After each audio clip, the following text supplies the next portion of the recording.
we have to talk about the elephant in the room, which is that you are from a major political family. It has been a catalyst in my journey of who I am as a person, who changed me into the person I am. In fact, has helped me be more aware of situations around me and contribute better to the society. I say this, and from a political family, when you come from, people always look at you with certain expectations. So Right. I don't start with a zero. I start with a minus because people always have a misconception or an extra expectation out of you, which you need to change to the person whom you are and then start a new expectation around. Still in her 20s, yet super focused and determined, she is a staunch advocate of the three E's: education, entrepreneurship, and empowerment.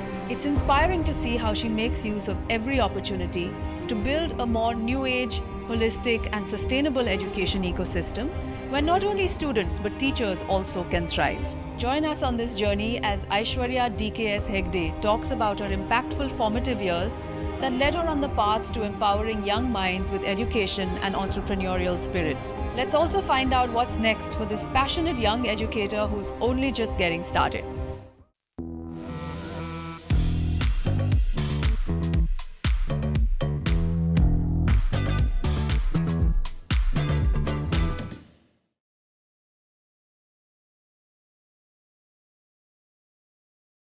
Hi, Aishwarya. Welcome to the Iconic Women podcast. I'm really, really looking forward to this conversation today.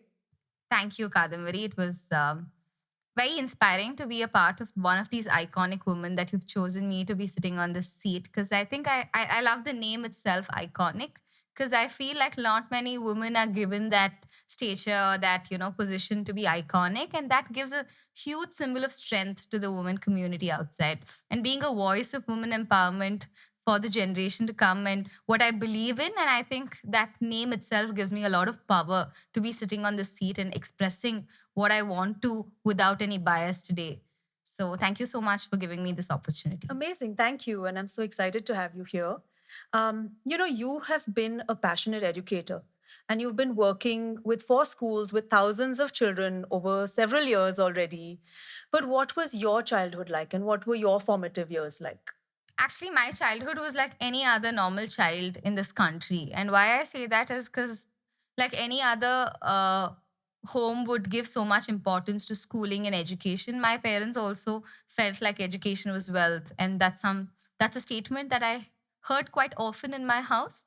And also because of the family that I come from, my mother always insisted that education was given priority in my house. And my father always felt like I came from a household where school was so mandatory for me. Even if I was not well, my parents always said, go to school.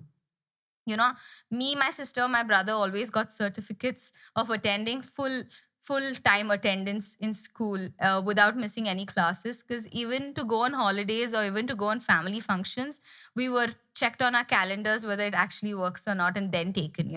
That was the priority given to education in school for me or at home for me. Yeah. But apart from that, I went to a normal CBSE school, National Public School, Rajajinagar, traditionally given importance to academics Yep, over very much. any kind of extracurricular. If I got 17 out of 20 in a test, I always saw people around me who performed better. So I felt like I should perform better. So there was always a sense of inspiration and motivation among your own peers, which was very motivating in that school, which built in a character in me to say that I need to get better, I need to get best every day, and that kept me going as a child.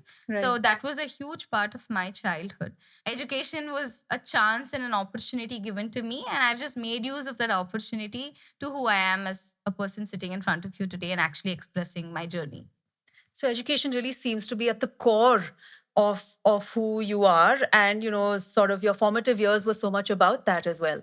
But how did your journey into becoming an educationist come about? So let's dive into that a little bit. Was that by chance, or was it just because by consequence? Because it was so important to you. No, my father has been a passionate educator, and which is why he built a lot of education institutes. And he insisted that I study in one of his education institutes, also Global Academy of Technology. That's where I did my engineering as well. So when I studied there, a lot that I learned was a lot of criticism from people saying that, you're the chairman's daughter. What are you studying? So that gave me a lot of learning, if not anything. Initially I thought it was a lot of trouble, it was a lot of difficulty in facing people, but I understood very quickly, saying that that criticism is going to take me much longer in life. Whatever happens, happens for good. My father actually stood up to me and said, hello, look, these are opportunities in life, and if not every opportunity is going to be easy, but the what you learn through these opportunities, you make mistakes, you learn from them, that's going to be a huge learning for you for life, so just take it up. And I said, okay, fine. I walked into those schools, and what I saw, what I felt, and what I got to do was so much more satisfying and inspiring that today, if you ask me, I felt like it's the biggest blessing of my life, because not many youngsters my age actually get the opportunity to figure out what they want to do and also like what they do. And I'm very blessed sitting on this chair to actually have both. So And you stayed by choice. I stayed by choice, and I think I'll never leave this field given a choice also today, because it's so empowering. So you're in it for the long run now. I am in it for a very long term, and I don't plan to even leave it at any point of time. And I've realized education need not happen just at schools. You're learning every day, you're learning from every situation, you're learning from every moment of life. So I've realized that education keeps me a better conscious person in mind, heart, and physically as a person, because children are watching you every day, and what you showcase to them is a responsibility. But we have to talk about the elephant in the room, which is that you are from a major political family. And I'm sure that this is something in your experience, I'm speaking for you, that precedes you. So even before you walk into a room, there is already this buzz around, what your background is. So does that help, or does it hinder? Is it a mix of both? And to ask you the cliche question, if you could change anything, would you? Actually, I don't see it hindering at all at any point in my life. If anything, it has helped me to grow into a better person, to accelerate my growth. Yeah. It has been a catalyst in my journey of who I am as a person, who changed me into the person I am. In fact, has helped me be more aware of situations around me and contribute better to the society. Why I say that is that, for every woman, there needs to be certain situations which come up in life which make them strong. I'm glad, happy, and blessed again that certain situations came so early in my life because of the family I belong to. And I faced those strengths in order to be the person I am at the age I am in. Today, people think what I do at the age I do is such a lucky thing to have. But I've always believed there's nothing called luck. You just use the opportunity, go through the tough times at during that opportunity, and change that opportunity into something called luck, right? And that's exactly what I have done. I say this, and from a political family, when you come from, people always look at you with certain expectations. So Right. I don't start with a zero, I start with a minus, because people always have a misconception or an extra expectation out of you, which you need to change to the person whom you are, and then start a new expectation around you, which is much more difficult. But apart from that, why I say it's helped me so much is because I get to do so many intellectual conversations for the service of people with my father, with my uncle. I've got opportunities to work in government schools because my uncle has managed a lot of hippocampuses and government organizations or government run schools in various constituencies, which has helped me to understand the tier 2 and the tier 3 sides of education system, which probably as a normal educationalist I wouldn't have got opportunities to. So your experience with rural schools and with children from different strata of society, what has that taught you? We say social media is bad, we say technology is bad, but what technology has done as a catalyst to learning in such areas is so huge that I can't be thankful enough to few apps and applications which has made me feel so good that I'm able to reach what I'm doing in even in a normal CBSE school which charges 1 lakh fee, even at a private school, even at a government school at a small scale. The government this year has come up with initiative saying that the entire CSR fund, the priority has to be given for education this year. So I was a part of understanding the program, and I felt like it's so important. It's going to solve so many problems in our country. Why not? So edu- the education system now has started working on skill based learning rather than just academic based learning for high school government children. So that's a great initiative as well. So I'm not saying they're all implemented, at least they're thinking about it. And Right, I'm sure. privileged that I'm at least sitting down to hear those conversations. If I have something to contribute, I'm able to contribute to such conversations, may not be directly, but at least through these political connections that I hold at my home with my father sitting next to me and having those conversations. And you're only just getting started. So we're going to Yeah, look yeah. out for the next years and decades. But tell me, in the schools that you run, right, where does your specific focus lie? So it's been close to 7 years that I've been into education, Kadambari. I've seen a lot of people get into academic values and pedagogy of schools, but I felt like today in the world where 65% of the job that exists today is not going to exist tomorrow, Right. in the fast changing world, I don't see working on that or seeing what we're preparing. We don't even know for what jobs we're preparing for our children. So I believe that working on life skills, how you deal life with value based educations, how you train your mental strength to actually face challenges is Right. more a cause of concern today, and schools fail to address that issue. So you're Right. saying that pedagogy can, to an extent, take care of itself, but there are other focuses that are really important. Yeah, definitely. Because today it's a world of asking questions and not answering those questions, right? That's what ChatGPT is all about today. Right. That's buzzing. Yeah. You're not asking anyone to answer questions, but you're asking them to ask the right questions. So in the world today, don't you have to foster my children to mentally, fearlessly ask the right questions, which schools somewhere don't have such answers to. But see, look at the unemployment ratio today in our country. We've not been talking about it. 33 million people are unemployed today. We were hearing news and talking about it that close to 30% of IIT graduates in Bombay are not being placed. And that's the crisis. Unemployment is a crisis in my country. If you have to actually relate it back to the root cause of the problem, I would say it's actually our school system and it's our education system. Schools in India a few years ago were made, or decades ago, were made in order to probably create solutions to worker problems. We had so much of work, we didn't have workers, so we were creating workers. For Today, jobs. for jobs. Yeah. Today, we need more job creators Right. in our country, right? Today, unemployment is a problem because there are not many jobs that have been created in this country. So, everyone who's passing out, and average age of India is 25 to 35 years, 25 to 35 years need to become job creators who can create more jobs for the coming generation and not be job seekers anymore. And that job creating mentality called entrepreneurial mindset comes when you teach that in school and colleges, in your education institutes, and not to be developed at home or by a coaching class later after your schooling is over, right? So your expectations in the education system and efforts to strengthen the education system have to be increased. So entrepreneurial mindset becomes the core and the focus rather than an also ran or an extracurricular activity. It just becomes sort of like the main thing that we have to do. No, I would say an entrepreneurial mindset needs to be the goal, and in order to reach the goal, these extracurricular activities, these academic and pedagogical activities must foster the process of entrepreneurial mindset, Right.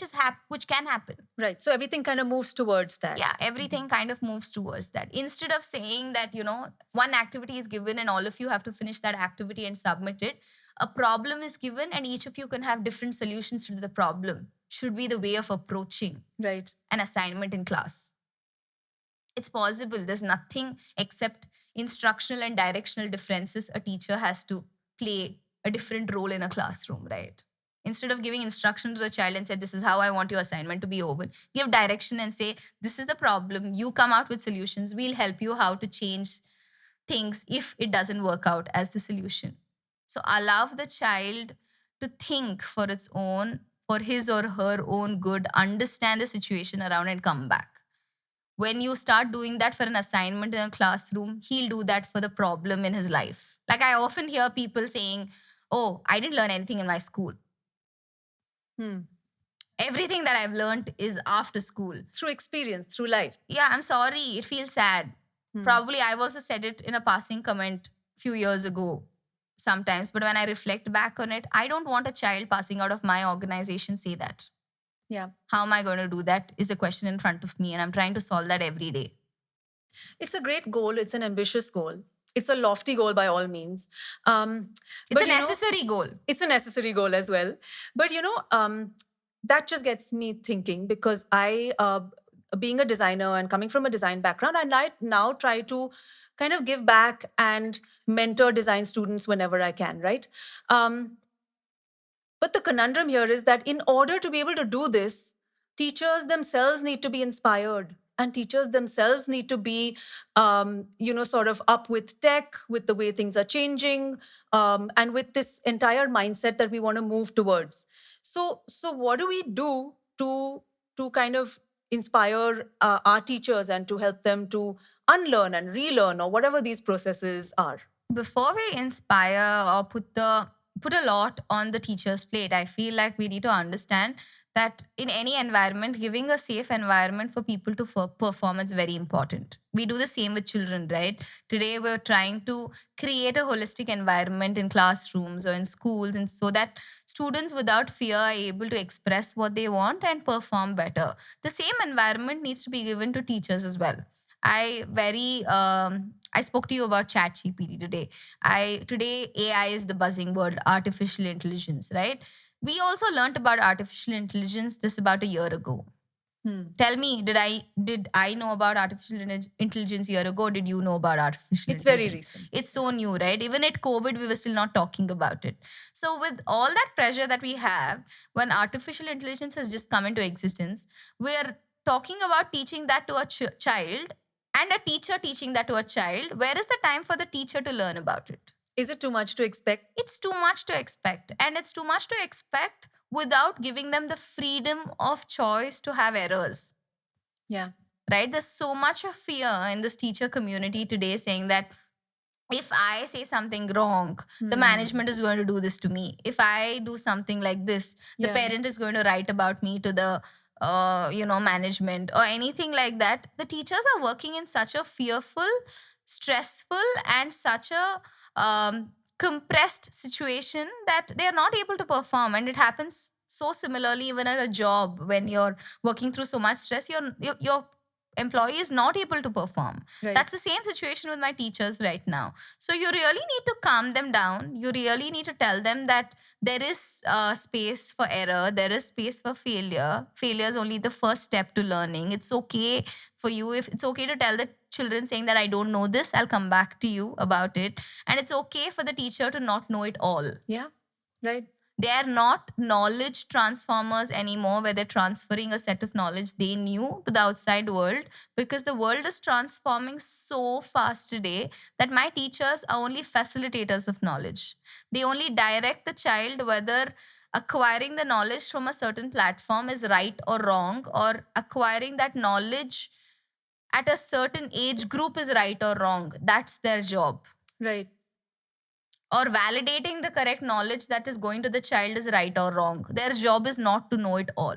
And you need to understand that the traditional role of teachers, where they used to come at 8 o'clock, leave back at 3 o'clock, is not there anymore. They're and not. give you your assignments to write and check them the next day. Today, the child is looking at an influencer on Instagram and coming back and expecting your teacher to be that influencer on Instagram. So look at the role that my teacher is playing, right? Yeah. I often say this: teachers are no less than influencers on Instagram. You're influencers in your classroom. Wow, okay. That's My the first time that I'm my hearing principal is like the biggest influencer, carrying that community like a happiness officer. All the children in the school are watching her, just like you're having your views on your reels. And every movement of his or hers is like a reel in the school today, and that's how you're relating to. Right. I never thought of it that way, but I think that's because I also left school a long time ago. Yeah, so considering that it's such a demanding world outside, but your expectations are not reducing but only increasing, right? Right. There's also, like you said, culture, right? Are they fitting into the culture of a school? Now, what is this ethos, and how is it even defined? Because it's such an intangible. Um, Is there a specific ethos that you're looking at in your schools that you work towards, and you choose your teachers accordingly? You have conversations around that. So children, it's kind of inculcated in children over the years. Or what is it? How do you put your finger on it? Culture is something that can't be developed in a day or two in a school environment. It's something that develops over years. It's not just developed by me, who's the administrator of the school, but it's developed by every stakeholder, whether it's how the child behaves, how the parent community behaves, and everyone, right? Over the years, I've realized that in at least my 4 schools or the entire education system that I hold, the culture that we are trying hard to inculcate in everyone is try to become the best version of yourself. We're not trying to compare with anyone else around you, Right. but you, whether you're it could be anyone in the school. It could be me as a person, my principal, my teachers, and my child. Yeah. Everyone needs to strive to become a best version of themselves as they get better. And we've believed that education has been all about taking ownership of your learning. And we've put this out in big bold letters in our organization and said that, you need to take ownership of what you're learning. Till then, nothing's going to change. And as a rule, with the administration community or the teacher community where we're transferring knowledge, we've said that it's also important to raise responsible sons and powerful daughters,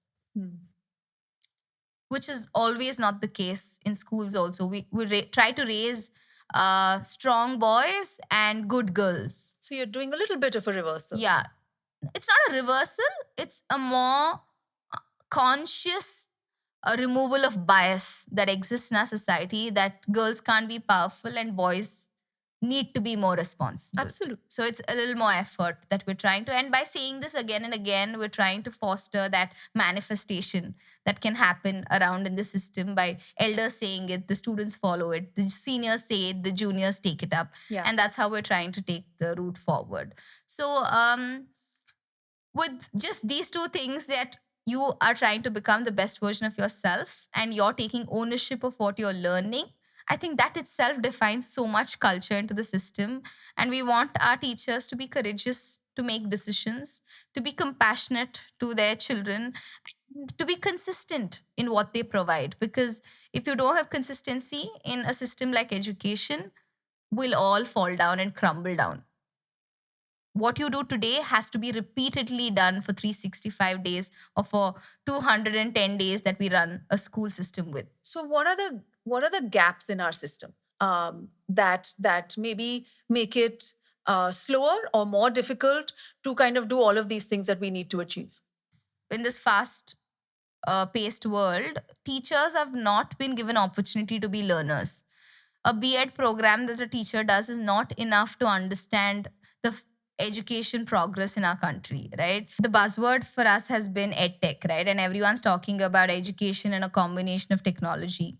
So I would like to say that technology is just a catalyst to the process of education to make sure education is more reached well to all the audience and made sure it accelerates the process of advantages that the education provides to its students in the variety of audience. Everyone using the education system need to adapt to these catalysts and make use of these opportunities for their stimulus of growth, right? Allowing teachers to get hands-on experience in this technology, allowing them to be more facilitators, allowing them to unlearn things, relearn things, have a mindset that I'm a learner, I'm going into the class Yes. to learn from my child and not just to teach them.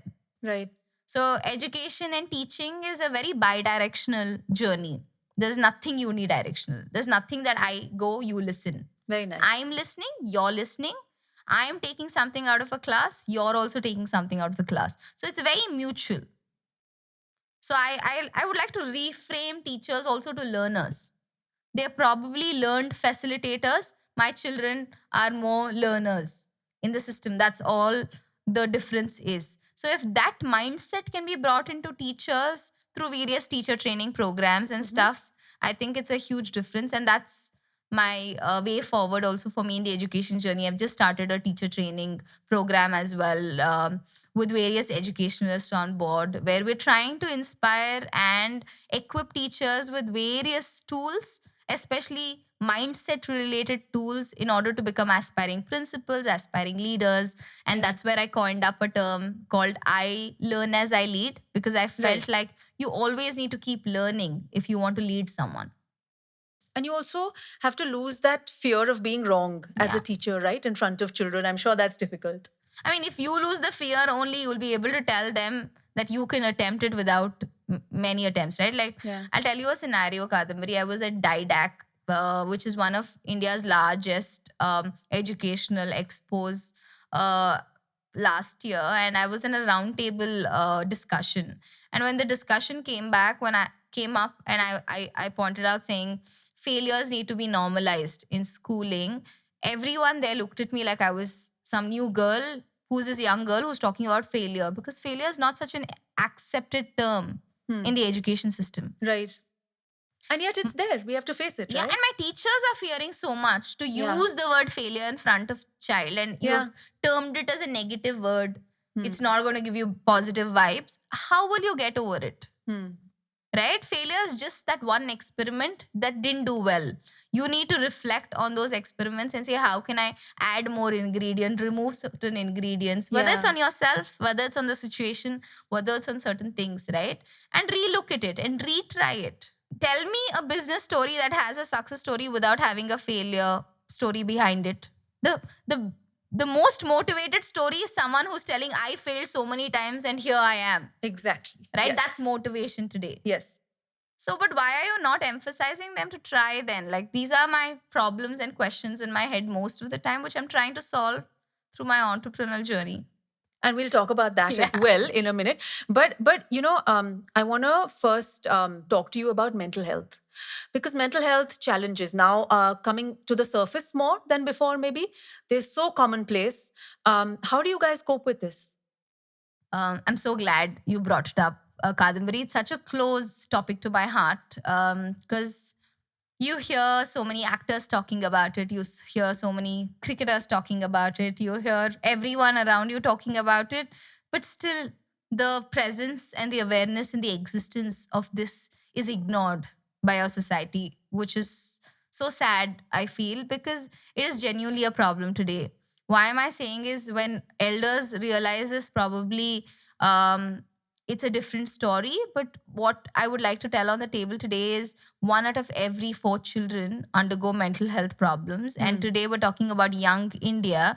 25 to 35 years age group of adults have mental health problem, and a close to 50% of them have some kind of mental health issues, and all the issues go back to a childhood problem. Right?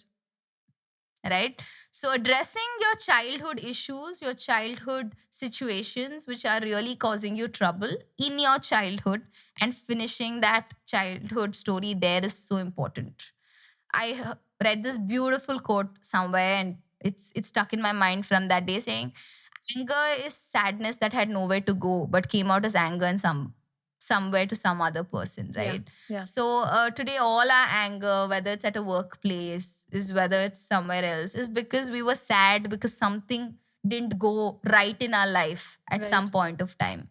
And that's what's causing you all this mental health trauma and your stress and your irritation and everywhere. If we can solve that sadness at that point of time, I'm not saying it's wrong to be sad.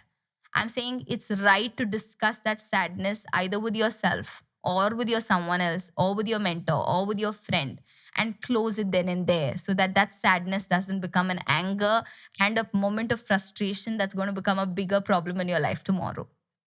But you seem to have done this quite laterally. Like, you have Penumbra and you have Buddy Bench.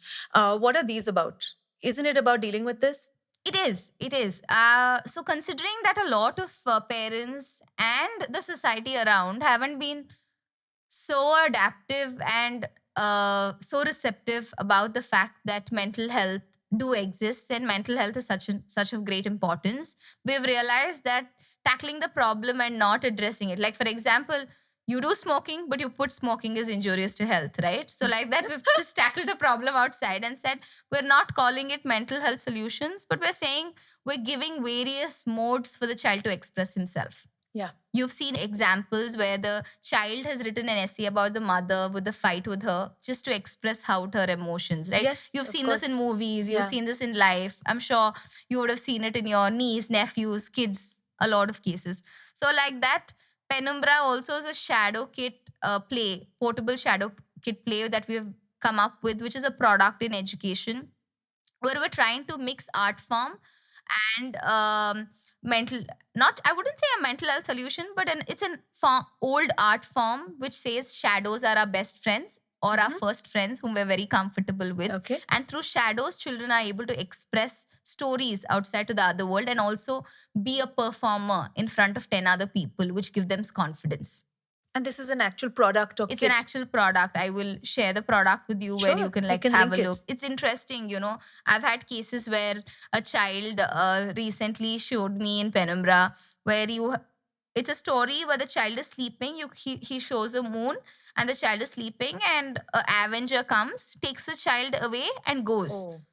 Okay, and you're wondering why the Avenger comes and takes the child away and goes. And to the side of the kit, he shows how the parents are fighting. So he's not able to share that his parents fight in the night and it's disturbing him or it's causing him a cause of concern. But he wants the Avenger whom he believes in comes to take To it away. rescue him. It's his way of throwing out his problem. I've seen cases of sexual abuse come out in such kids. So it's a very strong mode of expression that can really make a difference to the child's life.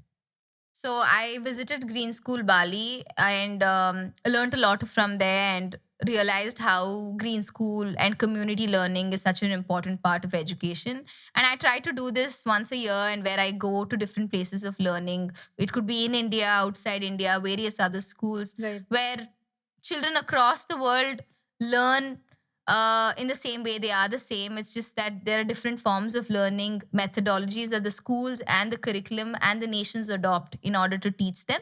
But they are the same, you know. So when I went there, I saw this bench that had written saying, "Come when you're lonely," and buddies Right. are welcomed. And that's when I coined out this term called buddy bench. And I Nice. came back and I saw that whenever you do events in schools, you always call a speaker, but you never give an opportunity for the child or the teachers or any to ask questions. They come, do a keynote address, and go. Whether it's time constraint or the focus of the event is so different. So that's when I said, you know, bi-directional conversations are so important, and asking the right questions is so important. I've always been mentioning this from the start, and I believe that questioning is such a huge part of the education system. So I created a platform where I call these guests, and children from all age groups can question these guests. I had Sudha Murthy ma'am come into my Beautiful.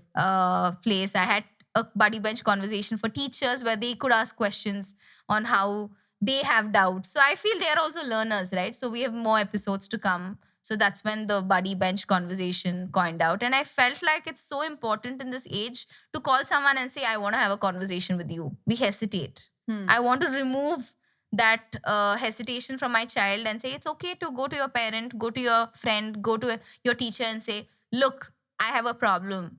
I need you here. I need to have a conversation with you. Because conversations are a problem. Today, I did a survey in my school and I realized that 80% of my children don't like to have a call or have physical conversation. They like texts. It's a concern. And which age group are we talking about? We're talking about 6th, 7th, 8th standard age group. That's between 10 to 12 years. It's sad. You are an educationist, of course. You're also an entrepreneur. You also love working with women. When it comes to your entrepreneurial journey, right? What is it that makes you choose certain brands that you want to work with? Kadambari, for me, my end goal has been empowerment and empowerment of children, youth, and women right now because I feel that's the focus. Empowerment is my goal. Education is the field that I have chosen for people to be empowered in, and entrepreneurship is my journey to reach my goal. So tell me about this amazing brand philosophy. I'm so curious about this. When I connect education to philosophy, people say, Aishwarya, really? But it's so true, you know, because see, I'm an educator. I didn't have time to actually think about what I wear, what I don't, and stuff like that. In fact, clothing, I think for a woman, and not just for a woman, for anyone, is such a huge part of your personality. And I've always believed in that. I've always thought It's such a huge part of my personality. I need to give it priority. I need to give it importance. It's the first impression I create on anyone I meet. Starting of my years, when I was at 21, walking into schools, administering schools, I literally used to wear my mother's kurtas and dupattas to To make look myself older. look older. That's where my journey started. And there also, I gave so much importance to clothing because that represent the certain way I looked, and people had to think I'm much more intellectual than I am. I knew more information than I actually did. So that was the effort I put in. But slowly over the years, I through my work, through what I spoke, through how I walk, through how I walk the talk, people started gaining their own way of respect, or their own way of framing me to who I am. So that time I could wear what I want and still got that respect. And I wanted to show that to the world outside also. So philosophy started as a wardrobe designer for me, where I didn't have to think much. I could wear chill workwear clothes, and I felt like education need not be always wearing those saris or always trying to wear those suits and going. I'm a children. Are you wearing Yeah, I am philosophy by wearing any chance? philosophy as well. So philosophy is all about empowering women to wear chill workwear clothes, where I am coming to work formally dressed like this, but if I really want to go out to a party, I pair it up with any kind of sneakers or any kind of thing and still walk out. Yes. It gives me that chill vibe for a woman to work. And it removes out my tension that one day I have to choose my clothes. It's a wardrobe dressing also that we do, where I can just remove out a dress, I can remove out a party dress or anything. They do wardrobe styling also. So that's how I got associated with this lovely brand philosophy. I have both my co-founders are women, and I am the strategic brand ambassador for the brand. I wear philosophy close to 80% of the time that I wear clothes, unless and until I'm wearing Indian clothes. We have our symbols that makes it different. We have trousers that we can be converted into skirts. We have different stuff. You should check us out I and let me completely know will. how Yes, yes. you For like the us. next podcast, you never know. I might just be in Yeah, philosophy you should. myself. You should take us as your dressing partners, and we will make sure you feel empowered in all your podcasts. Right, yes, I need to. The word empowerment, you've used that word. I know it means something to you. It has so many shades of meaning, like so for me it means something, for you it means something else. For women who are not able to make their own decisions, that means something else as well. Do you work with women sort of across the spectrum? 85% of my women employees are actually women, because most teachers usually are women. Right. So I've been recruiting a lot of women onto my board, and I've been interacting one-to-one personal conversations, why they're choosing teacher's job, are they continuing. I'm doing exit interviews with them. Even a lot of my team members in my team, whether it's personal Aishwarya DKS team where we're doing social media and stuff, are all young women as well. I try to have conversations even with my community leaders who are my support staff in school. So they are also a lot of women who come in as aunties to schools, who help my children and stuff. So considering that, I feel empowerment as a word to me has been all about having the freedom and the choice to express, think, believe, and do what you want without a bias. This has been bothering me a lot these days, and which is why I'm expressing this out to you. We say farmers, right? The moment we say farmer, the first person that comes to my mind is an old man or a guy or a man. But when I was studying data, I realized that 85% of the workforce in the farmer community are actually women. Where do we put the narrative out that there's a woman in the farmland, and that photo is out even by the government or by a private sector or in schools? Yes. In our textbooks? We are 50% of the women population in our country. We don't have enough women heroic leaders to be portrayed to my students who are learning about it. I'm glad in all these Netflix shows, in all these YouTube channels, a lot of women have been portrayed at CEO levels, at important jobs. These changes don't need investment.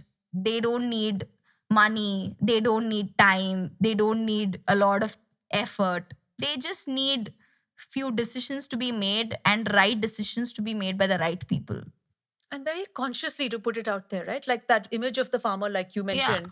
Can it be an illustration of a woman? Yeah. You are married into the Coffee Day family, and Coffee Day is still so close to my heart. Working with Coffee Day, is that something that has your heart? Is that something that you look at doing as well?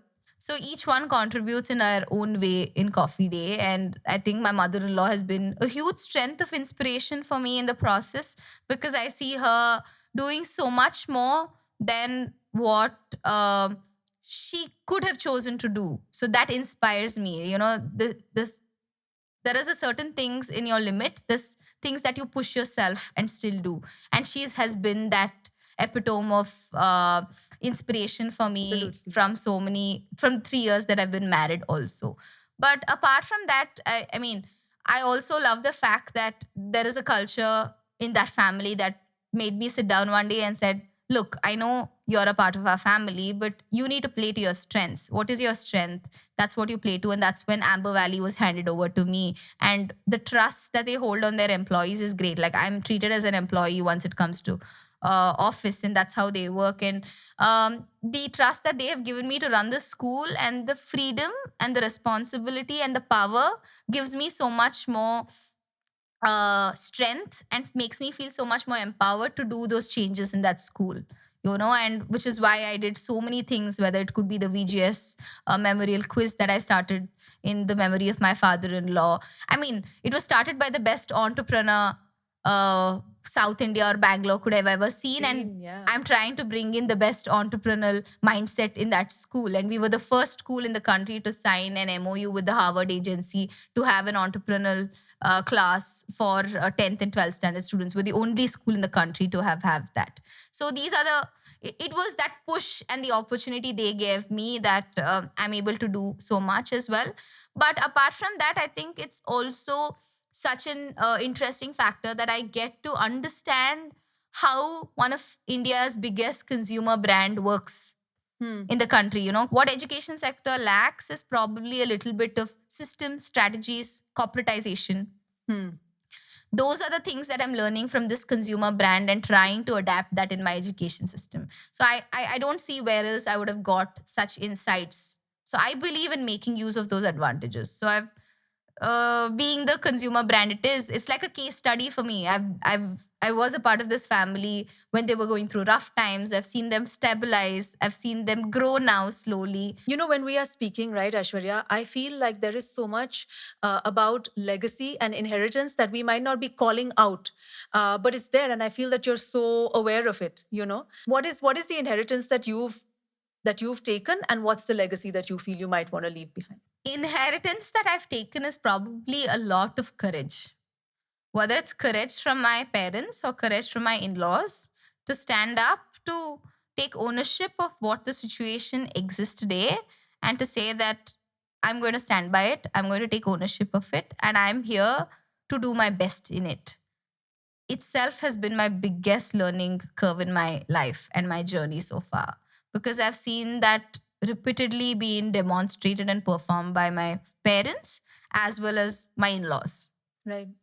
Because I come from a family with great legacy, with great each one have created a name for themselves in the society. People often ask them, I mean, I keep saying this to myself, my goal is when, before I got married, I used to say my goal is when someone walks up to me and said, or walks up to my father and said, oh, you're Aishwarya's father, right? And not say, oh, you're DK Shukma's daughter, right? So that has been always my aim. But when I got married to the Cafe Coffee Day family, I was always thinking, when am I going to say, oh, she is daughter-in-law of VGS? No, like Siddhartha's daughter-in-law, or even SMK's granddaughter-in-law. Right. I'm SM Right. Krishna's granddaughter-in-law. So I had so many people around me who had achieved so much.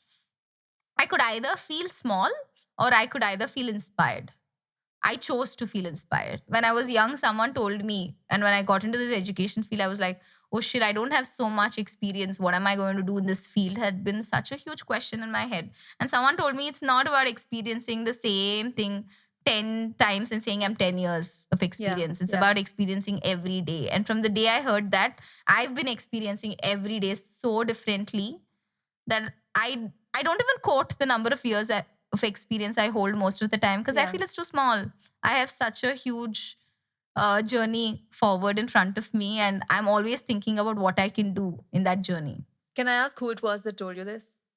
It was actually Dr. Bindu Hari, ma'am, who's my mentor, who's the director of NPS group of institutions. Wow. Okay. She identified me to take on this education role. She trained me initially. She took me to all her meetings and she said, Aishwarya, you can do well. You can do better. She added the confidence into me, and she fueled me up and said, you don't have to do what I did. You can do things better. And that has always been around my mind. And I've always felt like confidence is not something you give yourself. It's always something someone else gives you, and that pushes you harder. Like when you came today and you said, wow, Aishwarya, is that philosophy? It brought in so much more confidence to Really? me to, like, perform better in this podcast. Like that, I feel like we shouldn't stop ourselves from giving someone or telling someone what we feel, because you never know what confidence you're adding into them. Even the value education lab that I've created in school has a topic called self affirmation, because self affirmation is a huge part of your living today.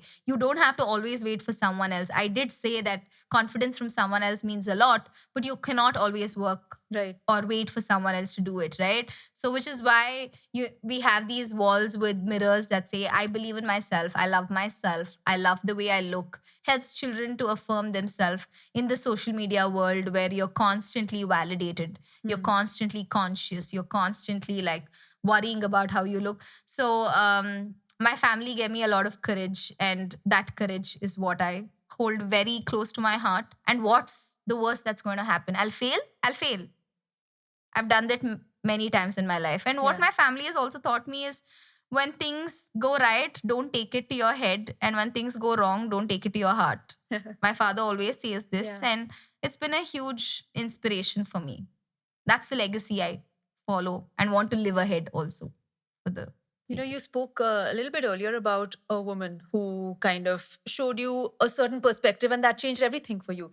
So, if I were to ask you who is that woman from history, because we do look at history as something that gives us a lot of context and strength. So, who would that woman be who's inspired you and who's meant something to you? Kadambari, actually, when you tell me about history, I played a role of 1K Obawa, who's a Karnataka's historic figure who fought to make sure everyone in her fort was protected. I have so much respect for that woman. At tough times, women react toughly, and those tough situations and decisions they make actually protect so many people around them. Right. And women don't make decisions for themselves, they make decisions for the people around. And that's what that woman did for the people around them, right? What she didn't do, she was a normal housewife, but she chose to take up that weapon. It was a part of her daily kitchen deeds, actually, the Turned it 1K, into a and she weapon. turned it into a weapon. Amazing. Yeah. That was her natural instinct of mindset. And she used it against men who were supposed to be strong, who were supposed to be masculine, and felt like she can take them on. That was courage. And that she made it her superpower. Yeah, she made it her superpower. And that was for the compassion of the people in her family and to protect everyone in her fort. And I think that really represents who I am, and that's really what I want to do for people around me. And Beautiful. I think so. If you're ready, we can make you relive that little moment from all those years ago in your school days by dressing you up as her. So, are you good to go? yeah, thank you so much. I think it'll be a wonderful memory to capture. And I would actually go back and search if I have a photo of that Yeah, great the idea. younger Aishwarya. I don't know if I really have, but I will do an attempt to search. Yes. The centerpiece was the cotton sari, and I chose something which was red with a little bit of yellow to kind of represent the colors of the Karnataka flag. To accessorize this look, I kept it very simple and used the traditional green bangles, which are so universal, and a thick anklet. And I think finally, the way that Aishwarya posed while holding it and the expression and everything just kind of made the look very natural and very organic. Thank you so much for being on our podcast. Thank you, Kadambari. It was really lovely talking to you. It was like time for me to reflect on all my thoughts, and it was a space for me to actually voice out all my opinions very easily. And I think your questions were also so interesting and coincidentally worked with all that I wanted to say. So it was really nice. So thank you so much for giving me the opportunity. You're also giving us an opportunity to relive whom we want to be, who we aspire to be. I've been to so many podcasts, but such an opportunity is not provided in everything. And that's a huge Amazing. part of a woman, I think. So thank you for that. Loved being here and Awesome. empowered being here. Thanks to so much and all the best to discovering so many more new stories that you have. Great. Thank you, Aishwarya. I think it's my privilege to bear witness to your story. It's been amazing having you. Thank you. Thank you. Thank you so much. I'm grateful.